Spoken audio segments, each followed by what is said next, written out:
தமிழக மக்களுடைய பாரம்பரிய விளையாட்டான ஜல்லிக்கட்டை நடத்துவதற்கு உரிய ஏற்பாடுகளை செய்வதற்காக அந்த கோரிக்கையினை நேற்று காலை மாண்புமிகு பாரத பிரதமர்களை சந்தித்து கோரிக்கை வைக்கப்பட்டது. கோரிக்கை வைக்கப்பட்டதின் அடிப்படையில் ஒரு நாள் அங்கேயே நான் தங்கியிருந்து சட்ட வல்லுநர்களை கலந்து ஆலோசித்து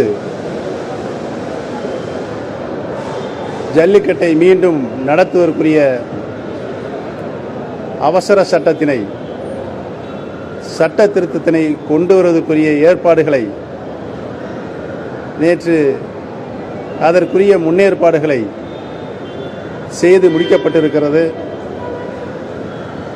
உரிய முன்மொழிகள் தயார் செய்யப்பட்டு மத்திய உள்துறை,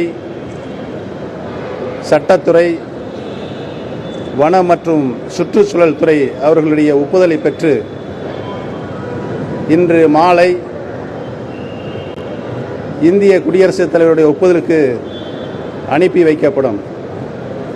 இந்திய குடியரசுத் தலைவர் அவர்கள் அலுவல் பயணமாக வெளியூர் சென்றிருக்கின்ற காரணத்தினால் இன்று இரவுதான் அவர் டெல்லிக்கு வர இருக்கிறார்கள். நாளை இந்திய குடியரசுத் தலைவர் அவர்கள் ஒப்புதல் பெற்று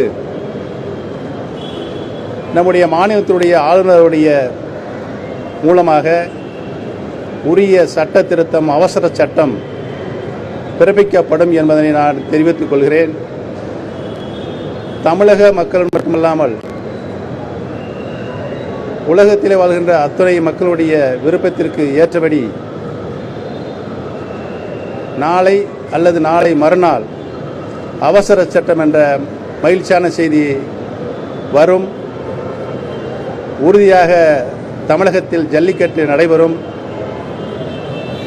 மாணவர்களும் இளைஞர்களும் எதிர்பார்த்த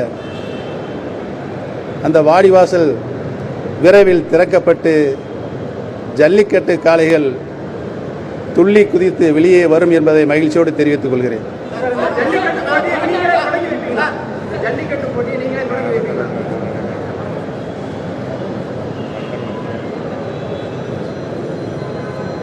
உங்கள் விருப்பப்படியே அது நடக்கும்.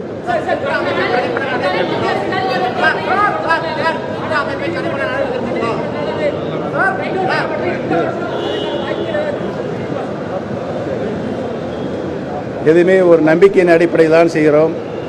அது மாதிரியான தடை இனி வருவதற்கு வாய்ப்பில்லை என்பதை தெரிவித்துக் கொள்கிறேன்.